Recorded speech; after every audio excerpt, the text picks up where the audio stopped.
Hi friends, welcome to S4 media. నేను మీ సురేష్ దగ్గుబాటి. ఈరోజు నేను ఒక ముఖ్యమైన అకౌంట్ గురించి చెప్దాం అనుకుంటున్నాను. అదే హెల్త్ సేవింగ్స్ అకౌంట్ అనమాట. హెచ్ఎస్ఏ అని అంటారు కదా. ఇప్పుడు మనకి ఎన్రోల్మెంట్ పీరియడ్ నడుస్తూ ఉంది. అక్టోబర్ నవంబర్ టైంలో ఏంటంటే మనకి హెల్త్ ఇన్సూరెన్స్ రిలేటెడ్ మనం చూస్ చేసుకుంటాం. మనకి ఎలాంటి అకౌంట్ కావాలి 2025 ఇయర్కి అనేది మనం చూస్ చేసుకుంటాము.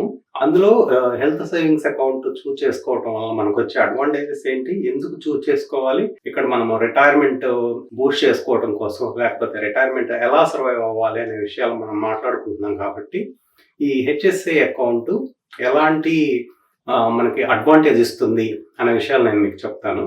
ఎందుకంటే మనము ఇప్పుడు ఎంగేజ్లో ఉండొచ్చు, మీరు తర్వాత ఇప్పటికంటే కూడాను గోయింగ్ ఫార్వర్డ్ మీరు 50స్లోకి ఈవెన్ 60స్లోకి వెళ్ళినప్పుడు ఏంటంటే హెల్త్ పరమైన ఇబ్బందులు ఎదుర్కొంటారన్నమాట ఇప్పుడుతో పోల్చుకుంటే. అందువల్ల ఏంటంటే మనకి హెల్త్ సేవింగ్స్ అనేవి వెరీ ఇంపార్టెంట్. అంటే మనం ఏంటంటే ఏజ్ పెరుగుతూ ఉండే కొద్ది మన ఎంప్లాయబిలిటీ ఫ్యాక్టర్ కూడా తగ్గుతుంది.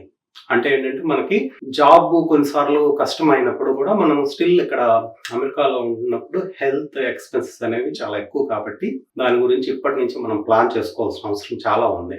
అందులో మనకి ఇప్పుడున్న ఆప్షన్స్ లో ఏంటంటే ఎఫ్ఎస్ఏ అని ఒకటి ఉంటుంది, హెచ్ఎస్ఏ అని ఒకటి ఉంటుంది కదా. ఫ్లెక్సిబుల్ స్పెండింగ్ అకౌంట్ అని చెప్పేసి అండ్ హెల్త్ సేవింగ్స్ అకౌంట్ అని చెప్పేసి 2 ఆప్షన్స్ ఉంటాయి. మనం ఇప్పుడు హెల్త్ సేవింగ్స్ అకౌంట్ అనేది చూస్ చేసుకోవడం అదేంటంటే మనకి ఎంప్లాయర్ ప్రొవైడ్ చేయాలి. అది చూస్ చేసుకోవడానికి కోసం మనం ఏం చేయాలి, హై డిడక్టబుల్ ప్లాన్ ని సెలెక్ట్ చేసుకోవాలన్నమాట. అంటే డిడక్టబుల్స్ ఎక్కువగా ఉంటాయి అండ్ దానివల్ల మనకి అడ్వాంటేజెస్ ఏంటి అంటే దీనికి 3 రకాలైన ట్యాక్స్ బెనిఫిట్స్ మనకు వస్తాయి. అందుకని దీన్ని ట్రిపుల్ ట్యాక్స్ అడ్వాంటేజ్ అకౌంట్ అని అంటారు అన్నమాట. కొన్ని సందర్భాల్లో 401k కంటే కూడాను హెచ్ఎస్ఏ బెనిఫిట్స్ ప్రొవైడ్ చేస్తుంది అని చెప్తున్నారు.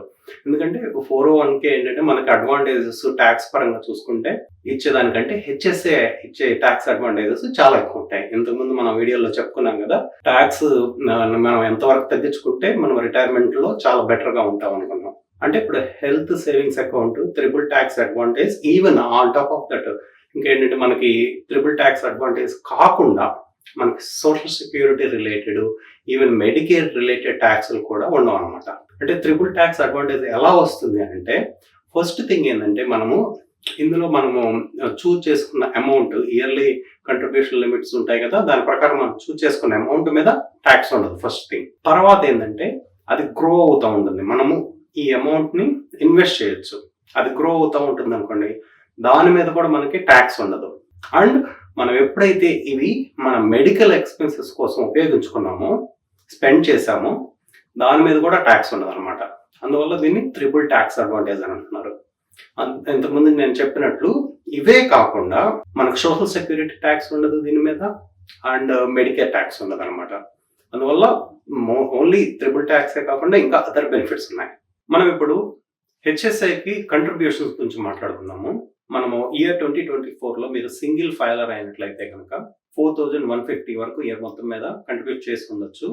దాన్ని మనకి 2025లో 4300 చేస్తున్నారు. అట్లాగే మీరు ఫ్యామిలీ అయితే కనుక 8300 కంట్రిబ్యూట్ చేయొచ్చు ఇయర్ మొత్తం మీద, దాన్ని 8550కి పెంచారనమాట. అది మీరు అడ్వాంటేజ్గా తీసుకోవచ్చు. అండ్ అగైన్ కంట్రిబ్యూషన్స్కి వచ్చేసరికి మనకి హెచ్ఎస్సికి కంట్రిబ్యూషన్స్ గురించి మాట్లాడుకుంటున్నాము.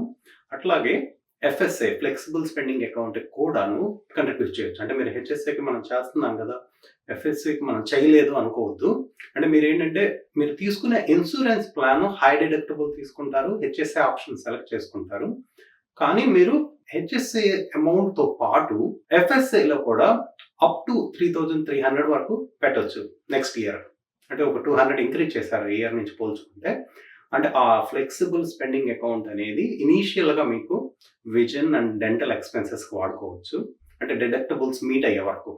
అంటే ఇప్పుడు హెచ్ఎస్ఏ చూస్ చేసుకొని అందులో డిడక్టబుల్స్ ఉంటాయి కదా, ఆ డిడక్టబుల్స్ మీట్ అయ్యాయి అనుకోండి, మీట్ అయ్యే వరకు విజన్ అండ్ డెంటల్ వాడుతూ ఉంటారు. ఎఫ్ఎస్ఏలో మీరు కంట్రిబ్యూషన్ చేసిన అమౌంట్ వన్స్ డిడక్టబుల్ అయిపోయిన తర్వాత మామూలుగా ఎఫ్ఎస్ఏలో ఉండే అకౌంట్ ఫండ్స్ మీరు దేనికైనా మెడికల్ ఎక్స్పెన్సెస్కి వాడుకోవచ్చు అనమాట. కాకపోతే ఒక క్యాచ్ ఏంటంటే మనకి $650 వరకు నెక్స్ట్ ఇయర్కి క్యారీ ఫార్వర్డ్ అవుతుంది. అంటే మీరు ఫర్ ఎగ్జాంపుల్ 3300 పెట్టారనుకోండి ఎఫ్ఎస్ఏ అకౌంట్లో, అది మొత్తం యూజ్ చేసుకోలేకపోయారనుకోండి, ఎలాప్స్ అయిపోతుంది అనమాట. ఓన్లీ 650 క్యారీ ఫార్వర్డ్ అవుతుంది నెక్స్ట్ ఇయర్కి. అదొకటి క్యాచ్ ఉంటుంది. అది కొంచెం జాగ్రత్తగా ప్లాన్ చేసుకోవాలి మీరు.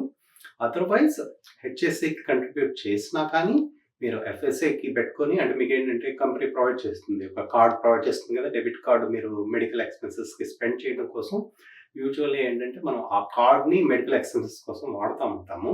అట్లా అది ఆ సేమ్ కార్డు మీకు ఎఫ్ఎస్ఏ అమౌంట్ కూడా ఉంటుంది అనమాట. ఫస్ట్ మీరు కంట్రిబ్యూట్ చేసే అమౌంట్ మెడికల్ వాటి కోసం ఏంటంటే ఎఫ్ఎస్ఏ నుంచి డిడక్ట్ అవుతుంది. తర్వాత ఇట్ కమ్స్ టు హెచ్ఎస్ఏ అమౌంట్కి వస్తుంది అనమాట. అది కొంచెం ప్లాన్ చేసుకుంటే కనుక అది ఇంకొక అడ్వాంటేజ్. అది కూడా మళ్ళీ అగైన్ మనకి ట్యాక్స్ ఉండదు. అండ్ ఇవే కాకుండా మీ ఎంప్లాయర్, ఇప్పుడు మనం ఏంటంటే ఫ్యామిలీకి 8,550 కంట్రిబ్యూట్ చేయొచ్చు అని చెప్పుకున్నాం కదా. ఆ 8,550లో మీ employer maybe some amount contribute చేస్తారనమాట. అంటే మొత్తం మీరే చేయని అవసరం లేదు. సమ్ ఎంప్లాయర్స్ $1,000 వరకు ఇయర్ మొత్తం మీద ఇస్తారు, 1,500 ఇస్తారు. అది వేరీ అవుతూ ఉంటుంది. ఓకే, అంటే ఏంటంటే ఆ 8,550లో కూడా మీకు ఎంప్లాయర్ కంట్రిబ్యూట్ చేస్తారు కాబట్టి అది అనదర్ అడ్వాంటేజ్ అనమాట. సో ఇట్లాగా డిఫరెంట్ కంట్రిబ్యూషన్స్ ఉంటాయి. ఇవి ప్లాన్ చేసుకుంటే ఇది అగైన్ ట్యాక్స్ ఫ్రీ గ్రోత్ ఉంటుంది కాబట్టి it is going to be very good advantage for your retirement savings boosting అనమాట. మనం హెచ్ఎస్ఏ ప్రొవైడర్స్ గురించి మాట్లాడుకుందాము. మనకి హెచ్ఎస్ఏని అకౌంట్ని డిఫరెంట్ ప్రొవైడర్స్ ప్రొవైడ్ చేస్తూ ఉంటారు కదా. కానీ మోస్ట్ ఆఫ్ ద కేసెస్ ఏమవుతుందంటే మనకి మన కంపెనీ ఎవరైతే ఇస్తుందో, ప్రొవైడర్గా ఎవరైనా చూస్ చేసుకుంటుందో వాళ్ళ ద్వారానే వెళ్ళాల్సి వస్తుంది. అంటే మనకి డిఫరెంట్ పాపులర్ ప్రొవైడర్స్ ఉంటారు కదా. అంటే కంపెనీ నెగోషియేట్ చేసేసేసి ఒక ఆప్షన్ మనకి ఇస్తుంది. మన ఇన్వెస్ట్మెంట్స్ లేకపోతే మన కంట్రిబ్యూషన్స్ అన్నీ కూడా ఆ ప్రొవైడర్ ద్వారానే స్టార్ట్ అవుతాయి. కానీ కొంతమందికి ఏంటంటే వాళ్ళ కంపెనీ హెచ్ఎస్ఏ ఆప్షన్ ప్రొవైడ్ చేయదు. అప్పుడు ఏంటంటే అందులో మనం కంట్రిబ్యూట్ చేసేది లేకపోతే ఇన్వెస్ట్ చేసే అవకాశం కూడా ఉండదు అనమాట. అలాంటి వాళ్ళు చూసుకోవాల్సింది ఏంటంటే, మీ కంపెనీ మీకు హై డిడక్టబుల్ ప్లాన్ ప్రొవైడ్ చేస్తుంది అనుకోండి. Even though HSA through company మనకు అవకాశం లేకపోయినా కూడా హై డిడక్టబుల్ ప్లాన్ మీరు చూస్ చేసుకున్నప్పుడు out side of the company, అంటే ఏంటంటే ఇండివిజువల్గా మీ ఓన్ హెచ్ఎస్ఏ అకౌంట్ని బయట ఓపెన్ చేయొచ్చు అనమాట. అది చాలా మందికి తెలియదు, అందువల్ల మిస్ అవుతూ ఉంటారు. దీని గురించి ప్రాపర్గా తెలుసుకోండి. మీరు హై డిడక్టబుల్ ప్లాన్ చూస్ చేసుకున్నట్లయితే out side any provider, HSA provide చేసే ప్రొవైడర్స్ దగ్గరికి వెళ్ళేసి మీరు అకౌంట్ ఓపెన్ చేయొచ్చు. ఓపెన్ చేసి మీ కంట్రిబ్యూషన్ లైక్ నెక్స్ట్ ఇయర్ 2025కి 8,550 అనుకుంటున్నాం కదా, ఆ అమౌంట్ని మీరు కంట్రిబ్యూట్ చేయొచ్చు అనమాట. ఆ ఆప్షన్ ఒకసారి ఎక్స్ప్లోర్ చేయండి, వెరీ ఇంపార్టెంట్. అండ్ ఇంకొకటి వచ్చేతలకి పాపులర్ ప్రొవైడర్స్ చాలా మంది ఉన్నారు, like Optum bank, HSA bank, even Fidelity, lively, ఇట్లా డిఫరెంట్ ప్రొవైడర్స్ ఉంటారు అనమాట. మన కంపెనీ ఏదో ఒక వాళ్ళని ప్రొవైడర్స్ చూస్ చేసుకుంటుంది కదా, అందులో మనము కంట్రిబ్యూట్ చేయడం మొదలు పెడతాం అనమాట. ఈ ఫ్యామిలీకి వచ్చేతలకి 8,550 అనే కంట్రిబ్యూషన్లో ఇంతకుముందు మనం చెప్పుకున్నాం కదా, కంపెనీ మనకి ఇనీషియల్గా 1,000 లేకపోతే 1,500 కంట్రిబ్యూట్ చేసే అమౌంట్ అయితే కనుక మీకు జనవరి, ఫిబ్రవరి లేకపోతే even March, like first 2 or 3 monthsలో ఆ కంట్రిబ్యూషన్ వెళ్ళిపోతుంది. రిమైనింగ్ అమౌంట్ ఏంటంటే మనకి ఎవ్రీ పే చెక్లో ఇయర్ మొత్తం మీద కంట్రిబ్యూట్ అవుతుంది అనమాట. అలా కంట్రిబ్యూట్ చేసిన అమౌంట్ ఈ హెచ్ఎస్ఏ అకౌంట్స్లోకి ప్రొవైడర్ ద్వారా అందులో కంట్రిబ్యూట్ మొదలవుతుంది. And most of the cases ఏం చేస్తారంటే, they will give some options to choose investments like mutual funds, index funds, some times target date funds, ఇలా డిఫరెంట్ ఆప్షన్స్ ప్రొవైడ్ చేస్తారు. చాలా సమయాల్లో ఏమవుతుందంటే, మనము యాజ్ అన్ ఎంప్లాయీ మనం కంట్రిబ్యూట్ చేస్తాము, ఇన్వెస్ట్మెంట్ చూస్ చేసుకోవాలన్నమాట. అప్పుడేమవుతుంది, ఈ మనం కంట్రిబ్యూట్ చేసే అమౌంట్ అనేది హెచ్ఎస్ఏ అకౌంట్కి వెళ్తుంది. It is just staying there without investing. అంటే ఇప్పుడు మనకి వాళ్ళు ఈవెన్ ఇంట్రెస్ట్ కూడా ఏముండదండి. మన నార్మల్ బ్యాంక్ అకౌంట్స్లో పెట్టినప్పుడు ఇక్కడ యూఎస్ఏలో ఇంట్రెస్ట్ ఎంత వస్తుంది, 0.0 ఎంత వస్తుంది కదా, సేమ్ కాన్సెప్ట్ ఇక్కడ హెచ్ఎస్ఏ అకౌంట్లో కూడా ఉంటుంది. ఆ ప్రొవైడర్స్ ఏంటంటే అమౌంట్ అలా పెడతారు. అన్లెస్ మీరు రియలైజ్ అయ్యి మీరు ప్రాపర్గా కంట్రిబ్యూషన్ సెలెక్ట్ చేసుకొని ఇందులో ఇన్వెస్ట్ చేయాలి, ఈ మ్యూచువల్ ఫండ్లో, ఇండెక్స్ ఫండ్లో ఇలా సెలెక్ట్ చేసుకుంటే కనుక మీరు చేసే కంట్రిబ్యూషన్ ఎవ్రీ పే చెక్కి ఆటోమేటిక్గా మీకు ఆ ఇన్వెస్ట్మెంట్ ఫండ్స్లోకి వెళ్ళిపోతూ ఉంటుంది అనమాట. అప్పుడు it will start like growing. అంటే యూజువల్లీ ఏంటంటే లాంగ్ టర్మ్లో చూసుకుంటే మనము స్టాక్ మార్కెట్ అనేది రిటర్న్స్ గ్రో అవుతూ ఉంటుంది కాబట్టి ఆ కాన్సెప్ట్తో, అంటే it is risky kind, but long టర్మ్‌లో స్టాక్ మార్కెట్ హిస్టారికల్‌గా చూసుకున్నప్పుడు it is given better results కాబట్టి మనము ఇది అడ్వాంటేజ్‌గా తీసుకొని ఇన్వెస్ట్ చేయడం అనేది వెరీ ఇంపార్టెంట్. ఓకే. అండ్ ఇంకొక వెరీ ఇంపార్టెంట్ కాన్సెప్ట్ ఏంటంటే మన ఎంప్లాయర్ ప్రొవైడ్ చేసే ప్రొవైడర్ ద్వారా కంట్రిబ్యూషన్స్, ఇన్వెస్ట్‌మెంట్స్ మనం స్టార్ట్ చేస్తాము. అంటే మోస్ట్ ఆఫ్ ద కేసెస్ ఏమవుతుందంటే వాళ్ళు ఇచ్చే ఇన్వెస్ట్‌మెంట్ ఆప్షన్స్ లిమిటెడ్‌గా ఉంటాయి. ఓన్లీ స్పెసిఫిక్ మ్యూచువల్ ఫండ్స్ అలా ఉంటాయన్నమాట. మనం స్టాక్స్‌లో ఇన్వెస్ట్ చేయాలనుకోండి ఆ పాసిబిలిటీ ఉండకపోవచ్చు. కానీ ఒక ఆప్షన్ ఇక్కడ మనకేంటంటే వన్స్ మీరు ఈ స్టార్టెడ్ కంట్రిబ్యూట్ చేయడం మొదలుపెట్టారనుకోండి, కొన్ని హెచ్ఎస్ఏ ప్రొవైడర్స్ మీకు outside of the company provide చేసే వాటి అవ్వచ్చు. అక్కడ మీ ఓన్‌గా మీరు హెచ్ఎస్ఏ అకౌంట్ ఓపెన్ చేసుకోవచ్చు. ఇర్రెస్పెక్టివ్ ఆఫ్ మీ కంపెనీ ప్రొవైడ్ చేసే ప్రొవైడర్‌తో సంబంధం లేకుండా మీ ఓన్‌గా ఫర్ ఎగ్జాంపుల్ లైక్ ఫిడెలిటీ తీసుకోండి. Fidelity is also one of the popular HSA provider. ఆ ఫిడెలిటీ ద్వారా మీరు హెచ్ఎస్ఏ అకౌంట్ మీ ఓన్‌గా ఎప్పుడైనా ఓపెన్ చేసుకోవచ్చు. There is no restrictions. అలా మీరు హెచ్ఎస్ఏ అకౌంట్ ఓపెన్ చేశారనుకోండి, మెయిన్ అడ్వాంటేజ్ ఏంటంటే మీకు Fidelity gives like all options. మీకు ఫర్ ఎగ్జాంపుల్ ఐఆర్ఏ అకౌంట్స్ ఉన్నాయనుకోండి, ఏదైనా బ్రోకరేజ్ అకౌంట్‌తో యూజువల్ ఏమవుతుంది, మీకు దెర్ ఆర్ మెనీ ఆప్షన్స్ ఉంటాయి. మీకు ఏంటి స్టాక్స్‌లో పెట్టొచ్చు, మ్యూచువల్ ఫండ్స్‌లో పెట్టొచ్చు, ఈవెన్ ఆర్ఈఐటీస్ అని చెప్పేసి ఉంటాయి కదా, అలాంటి రియల్ ఎస్టేట్ ఫండ్స్‌లో పెట్టొచ్చు. దెర్ ఆర్ మల్టిపుల్ చాయిసెస్ ఉంటాయి కదా. సిమిలర్లీ ఈ హెచ్ఎస్ఏ అకౌంట్ ఇర్రెస్పెక్టివ్ ఆఫ్ మీ కంపెనీ ప్రొవైడ్ చేసేది సెపరేట్‌గా ఓపెన్ చేసుకున్న తర్వాత మీకు మీ బ్రోకరేజ్ ఫిడెలిటీ అనుకుంటున్నాం కదా, ఫిడెలిటీకి రీచ్ అవ్వడం అంటే I open HSA account my own HSA account contributed account నుంచి ఆ ప్రొవైడర్ నుంచి I want to transfer this amount to HSA account of Fidelity అన్నాం అనుకోండి. They will give the instructions. ఏంటి ప్రాసెస్ ఏంటి, అవి సింపుల్ ప్రాసెస్ ఉంటుంది. అది మనం ఫాలో అవుతే ఏమవుతుందంటే మనము కంపెనీ ప్రొవైడ్ చేసే ప్రొవైడర్ ద్వారా ఉండే అకౌంట్లో ఉండే అమౌంట్ అంతా ఇందులోకి వచ్చేస్తుంది. దీనివల్ల మెయిన్ అడ్వాంటేజ్ ఏంటంటే మనకి వెరైటీ ఆఫ్ ఇన్వెస్ట్మెంట్ ఆప్షన్స్ ఉంటాయి. అండ్ ఇంకొక మెయిన్ అడ్వాంటేజ్ ఏంటంటే ఫర్ ఎగ్జాంపుల్ ఫిడెలిటీ అకౌంట్ ఇలాగే సిమిలర్ వేరే ప్రొవైడర్స్ కూడా ప్రొవైడ్ చేస్తారు. Fidelity is an example. మనం కంట్రిబ్యూట్ చేసిన అమౌంట్ ఫర్ ఎగ్జాంపుల్ 10,000 మీరు ట్రాన్స్ఫర్ చేశారనుకోండి మీ కంపెనీ ప్రొవైడ్ చేసే ప్రొవైడర్ నుంచి ఫిడెలిటీ హెచ్ఎస్ఏ అకౌంట్కి, ఇమీడియట్గా మీకు వచ్చే అడ్వాంటేజ్ ఏంటంటే అది మీకు మనీ మార్కెట్ ఫండ్లోకి వెళ్తుంది ఆ అమౌంట్. అంటే మనీ మార్కెట్ ఫండ్ అనేది ఏంటంటే వాళ్ళు they will be having interest అనమాట. ఎవ్రీ మంత్ కరెంట్ ఉన్న మార్కెట్ సిచ్యువేషన్ ప్రకారం 4.5% అటు ఇటుగా వస్తుంది. ఇంతకుముందు ఈవెన్ 5% కూడా వచ్చేది అనమాట. రీసెంట్గా మనకి ఫెడ్ రేట్ కట్ చేసింది కదా, 0.5 బేసిస్ పాయింట్ కట్ చేసింది కదా, తర్వాత లిటిల్ బిట్ తగ్గింది.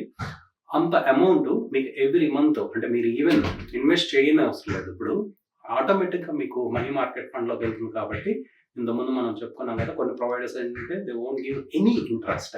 కానీ ఇలాంటి బ్రోకరేజ్ ఫండ్స్ వాళ్ళు ఏంటంటే మనీ మార్కెట్ ఫండ్లో ఆటోమేటిక్గా పెడతారు కాబట్టి మీరు ఎక్కడ ఇన్వెస్ట్ చేయకుండానే automatically you started getting this 4.5 around interest అనమాట. ఇది అనదర్ వెరీ ఇంపార్టెంట్ కాన్సెప్ట్. ఇది ఎక్స్ప్లోర్ చేసి అడ్వాంటేజ్గా తీసుకోండి. మనం ఇప్పటి వరకు tax advantages and contributions and providers గురించి ఇంకా వేరే వేరే విషయాలు హెచ్ఎస్ఏ రిలేటెడ్ కూడా వరకు మాట్లాడుతున్నాము. కానీ ఇప్పుడు మనము స్ట్రాటజీ ఆఫ్ విత్డ్రాయింగ్, ఎట్లా విత్డ్రా చేసుకోవాలి, ఏ స్ట్రాటజీస్ ఫాలో అవ్వాలి, మన రిటైర్మెంట్ని బూస్ట్ చేసుకోవడానికి అనే దాని గురించి మాట్లాడుకున్నాము. ఎందుకంటే ఇంతకుముందు మనం చెప్పుకున్నట్టు హెల్త్ ఎక్స్పెన్సెస్ అనేవి మనము ఏజ్ పెరుగుతూ ఉండే కొద్ది ఎక్కువ అవుతాయి కంపారిటివ్లీ.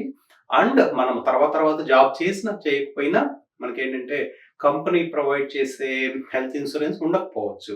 అలాంటి టైంలో మనకి ఈ హెచ్ఎస్ఏలో మనము కంట్రిబ్యూట్ చేసిన లేకపోతే ఇన్వెస్ట్ చేసిన అమౌంట్ని ఉపయోగించుకోవాల్సిన అవసరం ఉంటుంది. ఆర్ మనం హెల్తీగా ఉండి అంటే మనకు వేరే వేరే ఆప్షన్స్ ఉన్నాయి హెల్త్ ఇన్సూరెన్స్ రిలేటెడ్, లేకపోతే మన ఓన్గా మనం హెల్త్ ఇన్సూరెన్స్ని కంట్రిబ్యూట్ చేసుకోవచ్చు, లేకపోతే ఆప్షన్స్ ఉన్నాయి అనుకోండి, అప్పుడు ఈ హెచ్ఎస్ఏ అకౌంట్ని మనము రిటైర్మెంట్ సేవింగ్స్ కోసం కూడా వాడుకోవచ్చు. అంటే not only for medical expenses, in general any expenses కూడా వాడుకోవచ్చు. ఆ ఆప్షన్స్ ఏంటివి, ఎలాగ మనం స్ట్రాటజికల్గా ఫాలో అయ్యి ఈ అకౌంట్ని అడ్వాంటేజ్గా తీసుకోవచ్చు అనే కాన్సెప్ట్స్ నేను మీకు చెప్తాను. బేసికల్లీ మనకి ఇప్పుడు నెక్స్ట్ ఇయర్ 2025లో 8,550 కంట్రిబ్యూట్ చేసాం అనుకోండి, యూజువల్ ఏమవుతుందంటే మనకి మెడికల్ ఎక్స్‌పెన్సెస్ మన ఫ్యామిలీకి మెడికల్ ఎక్స్‌పెన్సెస్ ఈ హెచ్ఎస్ఏ అకౌంట్ నుంచి కంట్రిబ్యూట్ చేయడానికి ప్రయత్నిస్తామనమాట. కానీ వన్ స్ట్రాటజీ మనం ఫాలో అవ్వాల్సింది లేకపోతే అడ్వాంటేజ్‌గా తీసుకోవాల్సింది ఏంటంటే, ఇవి మనము హెచ్ఎస్ఏ అకౌంట్ నుంచి కాకుండా ఇంతకుముందు మనం చెప్పినట్లు ఎఫ్ఎస్ఏ అకౌంట్ నుంచి వాడుకోండి. ఎందుకంటే అక్కడ కంట్రిబ్యూషన్ లిమిట్ ఉంది కదా! ఆ లిమిట్‌ని ఉంది కాబట్టి అది వాడుకోకపోతే మనకి ఎలాప్స్ అయిపోతుంది కాబట్టి కుదిరినంత వరకు ఎఫ్ఎస్ఏ అకౌంట్‌ని వాడుకుంటాము. లేకపోతే మనము మన ఓన్‌గా పే చేస్తామనమాట. అంటే యూజింగ్ క్రెడిట్ కార్డ్ కానీ, డెబిట్ కార్డ్ కానీ వాడి మనము ఓన్‌గా పే చేస్తాము. దీనివల్ల ఏమవుతుందంటే మనము ఈ 8,550ని టచ్ చేయట్లేదు. అది ఇన్వెస్ట్ చేస్తున్నాము. అది గ్రో అవుతా ఉంటుంది. అది టచ్ చేయట్లేదు, గ్రో అవుతా ఉంటుంది కాబట్టి మనం ఓన్‌గా చేస్తా ఉంటాము. అండ్ ఇంకొక అడ్వాంటేజ్ ఏంటంటే మనము మన క్రెడిట్ కార్డ్ వాడి ఈ బిల్లులన్నీ పే చేసినప్పుడు ఆటోమేటికల్లీ మనకి 1%, 2% క్రెడిట్ కార్డ్ క్యాష్ బ్యాక్స్ వస్తూ ఉంటాయన్నమాట. మీకు ఉన్న క్రెడిట్ కార్డ్ ఆప్షన్స్‌ని బట్టి అదొక అడ్వాంటేజ్. ఇంతకుముందు మనం చెప్పుకున్నట్లు ఎప్పుడైనా కానీ 1% or even less than that it is going to be advantage. మనం నెగ్లెక్ట్ చేయకూడదు. అది ఫస్ట్ అడ్వాంటేజ్. అండ్ ఇంకొకటి ఏంటంటే మనం ఈ ఎక్స్‌పెన్సెస్ ఏవైతే పే చేస్తున్నామో ఒక స్ట్రాటజీ ప్రకారం మనం ఎలా చేయొచ్చు అంటే ఈ ఎక్స్‌పెన్స్ క్లెయిమ్ చేసుకోవడం కోసం ఆ బిల్‌ని మనం జస్ట్ సేవ్ చేసుకొని గూగుల్ డ్రైవ్‌లో గానీ ఎక్కడో క్లౌడ్ డ్రైవ్‌లో పెట్టేస్తాం అనమాట. పెట్టేసేసి స్మాల్ స్ప్రెడ్ షీట్‌లో ఎక్స్‌పెన్సెస్ ఎంత అనేది జస్ట్ నోట్ చేసుకుంటా ఉంటాం ఇయర్ మొత్తం మీద. అప్పుడు ఏమవుతుంది, ఫర్ ఎగ్జాంపుల్ మీరు ఇయర్ మొత్తం మీద ఒక 3,000 పే చేశారనుకోండి. ఎక్కడికైనా వెళ్ళినప్పుడు డాక్టర్ ఆఫీస్ విజిట్స్ అవి చేసినప్పుడు, లేకపోతే ల్యాబ్ రిపోర్ట్స్ కోసం వాటి కోసం వీటి కోసం $3,000 స్పెండ్ చేసినప్పుడు ఇయర్ మొత్తం మీద మనము ఆ బిల్స్ అనేవి జస్ట్ అలా గూగుల్ డ్రైవ్‌లో పెట్టేసుకొని ఉంటాము. అండ్ అవి మనం ఓన్‌గా పే చేసాం కాబట్టి కదిలించట్లేదు మన హెచ్ఎస్ఏ ఇన్వెస్ట్‌మెంట్ అకౌంట్. అది అలా ఉంటుంది. మీరు నెక్స్ట్ ఇయర్ అవ్వచ్చు, లేకపోతే 5 ఇయర్స్ తర్వాత, 10 ఇయర్స్ తర్వాత కూడాను ఈ 3,000 అండ్ తర్వాత ఇయర్స్‌లో ఎంతో కొంత పే చేస్తా ఉంటారు కదా మెడికల్ ఎక్స్‌పెన్సెస్. అవన్నీ అక్కడ మీరు పెట్టుకొని ఉంటారు కాబట్టి ఎప్పుడైనా గానీ మీరు క్లెయిమ్ చేసుకోవచ్చు. అంటే మనము మన అమౌంట్ ఇన్వెస్ట్‌మెంట్‌ని కదిలించట్లేదు. మనం ఓన్‌గా పే చేసేసి ఈ బిల్లులన్నీ ఉంటాయి కదా! For example after 5 years every year మీరు 3,000 పే చేసుకుంటారంటే 15,000 అయిందనుకోండి. 15,000 బట్ మీరు ఇన్వెస్ట్ చేసేది ఇంకా మోర్ దాన్ దట్ కదా! ఆ 15,000 ఆఫ్టర్ 5 ఇయర్స్ మీకు క్లెయిమ్ చేసుకుంటే దెన్ దాని మీద ఏం టాక్సెస్ ఉండవనమాట. అప్పటికి మీరు ఇన్వెస్ట్ చేసిన అమౌంట్ చాలా ఎక్కువ అయ్యుండొచ్చు. కానీ మీరేంటంటే మీ ఓన్‌గా చెప్పేసేసి క్లెయిమ్ చేసుకుంటున్నారు కాబట్టి it is again emergency fund లాగా ఉపయోగపడుతుంది. చూడండి. సో దానివల్ల ఏంటంటే మన టాక్స్ లేకుండా మనము పే చేసిన అమౌంట్‌ని మళ్ళా క్లెయిమ్ చేసుకుంటున్నాం అనమాట. అట్లా కాకుండా మీరు ఈ అమౌంట్ ఎలా గ్రో అవుతా ఉంటుంది. మీకు మెడికల్ ఎక్స్‌పెన్సెస్ ఏమి అవ్వలేదు. మీకు రిటైర్మెంట్ కోసం ఇన్ జనరల్‌గా దేనికైనా ఎక్స్‌పెన్సెస్ కోసం ఉపయోగించుకోవాలనుకున్నప్పుడు మీకు యూజువల్లీ ఏంటంటే పెనాల్టీ పడుతుంది. మెడికల్ కాకుండా వేరే వాటికి తీసుకోవాలంటే అండ్ టాక్సెస్ పడతాయి. ఏది మెడికల్ కాకుండా వేరే దానికి ఉపయోగించుకున్నట్లయితే. కానీ ఆఫ్టర్ 65 ఆ పెనాల్టీ అనేది ఉండదు. ఆఫ్టర్ 65 ఇయర్స్ మీరు ఈ హెచ్ఎస్ఏలో కంట్రిబ్యూట్ చేసిన, ఇన్వెస్ట్ చేసిన అమౌంట్‌ని ఉపయోగించుకుంటే కనుక no penalty and federal taxes pay చేయాల్సిన అవసరం ఉంటుంది. అండ్ స్టేట్ టాక్సెస్ ఏంటంటే ఇట్ డిఫర్స్ కదా స్టేట్ టు స్టేట్. అది సెపరేట్ కాన్సెప్ట్. కానీ మీరు ఫెడరల్ టాక్సెస్ పే చేసేసి మెడికల్‌కే కాకుండా దేనికైనా ఉపయోగించుకోవచ్చు అనమాట. సో ఆ విధంగా మీరేంటంటే కొంచెం స్ట్రాటజికల్‌గా ప్లాన్ చేసుకుంటే మీకు ఇది మీ ఈ రిటైర్మెంట్ సేవింగ్స్‌ని, రిటైర్మెంట్‌ని అమౌంట్‌ని బూస్ట్ చేసుకోవడానికి మంచి వెహికల్‌గా ఉపయోగపడుతుంది. అందువల్ల కొంచెం స్ట్రాటజీగా ప్లాన్ చేసి దీన్ని అడ్వాంటేజ్‌గా తీసుకుంటారని అనుకుంటున్నాను. ఇవండి మన హెచ్ఎస్ఏ విశేషాలు. మనం ఏంటంటే triple tax, even quadruple tax advantage HSA account ద్వారా మనం తీసుకుంటున్నాము. At the same time investment చేస్తున్నాము. అండ్ మనము రిటైర్మెంట్ సేవింగ్స్‌ని బూస్ట్ చేసుకోవడానికి కూడా దీన్ని ఉపయోగించుకుంటున్నాము. అండ్ మళ్ళీ ఏంటంటే మీరు ఇందులో ఇన్వెస్ట్ చేస్తున్నారనుకోండి స్టాక్స్‌లో కానీ ఎక్కడైనా ఇన్వెస్ట్ చేస్తుంటే ఏంటంటే మనకి short term capital gains, long term capital gains ఏమీ ఉండవనమాట. యూజువల్లీ మన జనరల్ బ్రోకరేజ్ అకౌంట్‌లో పెట్టినప్పుడు ఏమవుతుంది, మనం ఏదైనా ఇన్వెస్ట్ చేసినప్పుడు షార్ట్ టర్మ్ క్యాపిటల్ గెయిన్స్ పడతాయని చెప్పేసేసి 1 ఇయర్ వరకు వెయిట్ చేస్తూ ఉంటాం. ఇక్కడ ఏంటంటే you can sell any time, you can buy any time and year ఎండ్‌లో టాక్సెస్‌కి చూపించవలసిన హ్యాజిల్ కూడా ఉండదన్నమాట. టాక్స్ రిటర్న్స్ ఫైల్ చేయవలసిన హ్యాజిల్ కూడా ఉండదు. అండ్ మన రిస్కీ ఉంటుంది. కాకపోతే ఇన్వెస్ట్‌మెంట్ చేసినప్పుడు అది ఒకటి గుర్తుపెట్టుకోవాలి. ఇలాంటి మల్టిపుల్ అడ్వాంటేజెస్ ఉన్న హెచ్ఎస్ఏ అకౌంట్‌ని మీరు అడ్వాంటేజ్‌లో తీసుకొని ఉపయోగించుకోండి. చాలామంది ఏందంటే తెలియక మిస్ అవుతున్నారు. కొంతమంది ఏమనుకుంటారంటే మనము ఇది హై డిడక్టబుల్ ప్లాన్ ఉన్నాయి కదా! మనకి ఇయర్ మొత్తం మీద చాలా ఎక్స్‌పెన్సెస్ అవుతాయి. మెడికల్ ఎక్స్‌పెన్సెస్ అందువల్ల వద్దులే లైక్ ఫ్లెక్సిబుల్ సేవింగ్స్ స్పెండింగ్ అకౌంట్‌కెళ్దాము, ఎఫ్ఎస్ఏకెళ్దాము అన్నట్లు అనుకుంటా ఉంటారనమాట. కానీ మీరు 1 ఇయర్ ట్రై చేయండి. కొంతమంది ఫ్రెండ్స్ నన్ను అడుగుతా ఉంటారు. ఓకే. ఇట్లాగా ఎక్స్‌పెన్సెస్ ఉంటాయి. మాకు అది ఉంటాయి, ఇది ఉంటాయి అన్నప్పుడు నేనేం చెప్తున్నానంటే ఓకే. That is good. మీకు ఒక్కసారి ట్రై చేయండి. ఒక సంవత్సరం ట్రై చేస్తే దెన్ మీకు దీనివల్ల బెనిఫిట్ ఉందా? లేకపోతే మీకు రియల్‌గా ఎక్కువ ఎక్స్‌పెన్సెస్ అవుతాయా? ఏంటి అనేది మీకు తెలుస్తుంది అని చెప్తా ఉంటాననమాట. అందువల్ల ఈవెన్ మీరు ఒకసారి దీని గురించి ఆలోచించి మీ ఫ్యామిలీ సిట్యుయేషన్ ప్రకారం ఈ అకౌంట్‌ని అడ్వాంటేజ్‌గా తీసుకోండి. అండ్ మీ రిటైర్మెంట్ సేవింగ్స్‌ని బూస్ట్ చేసుకోండి.